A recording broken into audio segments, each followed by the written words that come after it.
Avião russo é abatido por engano pelos sírios. Polícia Civil apreende a maior arma já encontrada no Rio de Janeiro. Maduro já matou 18 vezes mais do que o regime militar brasileiro. Essas notícias e muito mais no boletim dessa semana.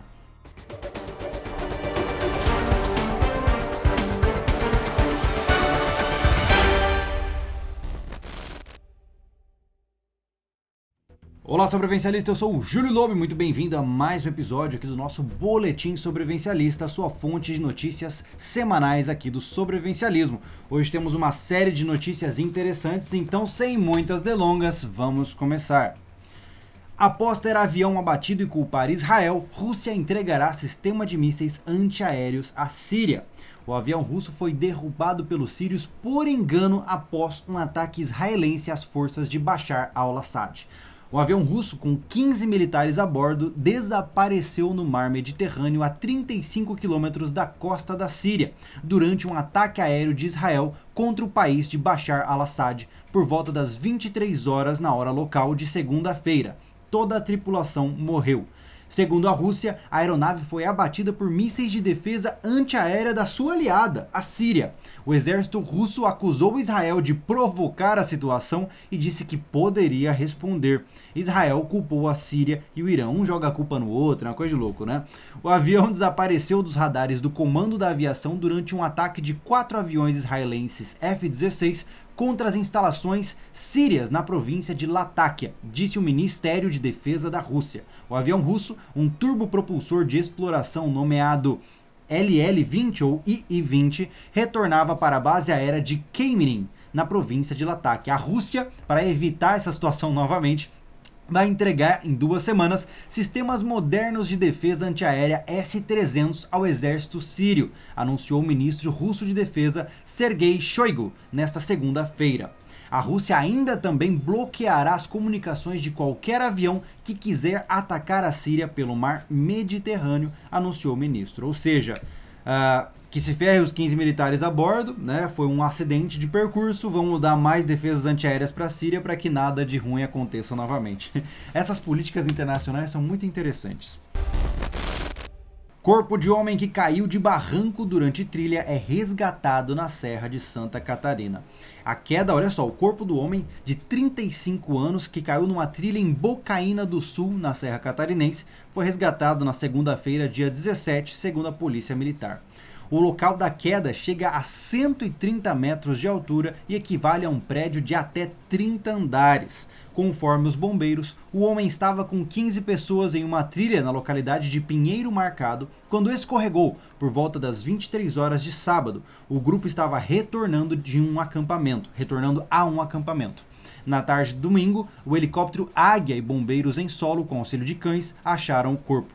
Pior, agora vem a pior parte. As testemunhas afirmaram aos bombeiros que o homem rolou o barranco e não conseguiu voltar para a trilha. E, ainda de acordo com essas pessoas, o grupo voltou ao acampamento a pedido da vítima, que disse estar bem e que iria encontrá-los. Ou seja, o cara caiu da trilha, ficou preso no barranco, não conseguia voltar para a trilha, falou que estava bem, isso às 23 horas num sábado, ou seja, 11 horas da noite, e ainda assim o grupo que estava com ele foi embora e deixou o cara preso no barranco. Me desculpa, mas isso é uma completa inconsequência por parte não só do indivíduo que sofreu o acidente, que é a vítima, mas também do grupo que estava acompanhando. Você nunca pode abandonar uma pessoa no meio do mato à noite e deixar ela se virar sozinha. Tá aí o resultado que aconteceu. Gente, trilha não é brincadeira. É uma área de lazer, mas tomem muito cuidado para vocês não se colocarem numa morte como essa, uma morte tão, completamente evitável. Polícia Civil apreende a maior arma já encontrada no Rio de Janeiro. Olha só, policiais civis da Delegacia de Roubos e Furtos de Carga apreenderam nesta quarta-feira na Barra da Tijuca nada mais, nada menos do que uma metralhadora Browning .50. Essa é a maior arma já apreendida no estado do Rio e estava sendo negociada por traficantes por R$200 mil.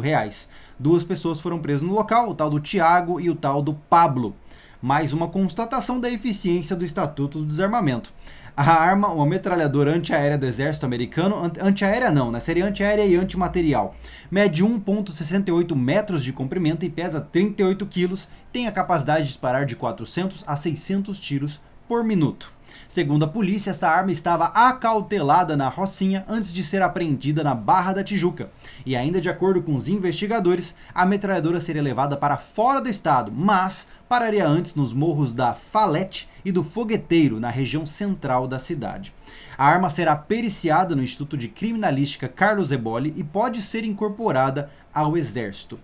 Eu não sei se eu fico triste por várias questões. Primeiro, mostra, obviamente, que o Estatuto do Desarmamento só tira as coisas do cidadão de bem, porque o criminoso consegue trazer uma arma antimaterial para dentro da favela dele. E mais do que isso, mais triste ainda é ver que o exército vai conseguir incorporar essa arma, sendo que ele não consegue comprar por conta própria, né? O nosso exército está sucateado e precisa ficar dependendo de aspectos como esse. Não estou dizendo que uma coisa tem a ver com a outra, mas, enfim, vamos em frente. Não vou nem comentar, vai. A aposentadoria de parlamentares é de 3 a 10 vezes maior que a média do INSS. Os 535 parlamentares aposentados pelo Congresso Nacional receberam, em média, R$ 14.153 no mês de agosto. O valor é quase, enfim, é uma quantidade maior aí em relação à média dos trabalhadores comuns, que a média aí do INSS fica na média dos R$ 1.473, de acordo com a nossa fonte. Não só isso, mas o Senado Federal gastou no mês passado R$ 987 mil para pagar as aposentadorias dos 59 políticos. E a média de que cada um ganhou aí foi ainda maior, subindo para R$ 16.744. A Câmara dos Deputados, que possui 476 parlamentares aposentados, desembolsou 6,5 milhões de reais para os benefícios em agosto. A reportagem aqui da nossa fonte constatou também que a maioria, 262, dos ex-congressistas recebe entre 12 mil e 24 mil reais por mês. 42 políticos têm proventos entre 25 mil e 33 mil. Por exemplo, o senador de 71 a 85 e posteriormente 91 a 2015, José Sarney, aposentou-se com 40 anos de mandato. Ele recebe atualmente 29 mil reais mensais.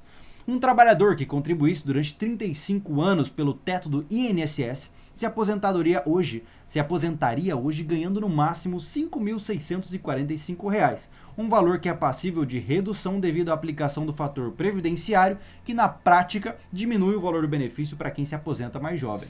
Ó, a gente colocou aqui também a parte das pensões e tudo mais, mas no final das contas eu só estou mostrando essa notícia para mostrar para vocês que eles ganham muito dinheiro para não fazerem lá grande coisa até onde a gente vê nas notícias, né? Que tal a gente fazer um projeto de lei onde participar de cargos políticos seja apenas uma questão de honra?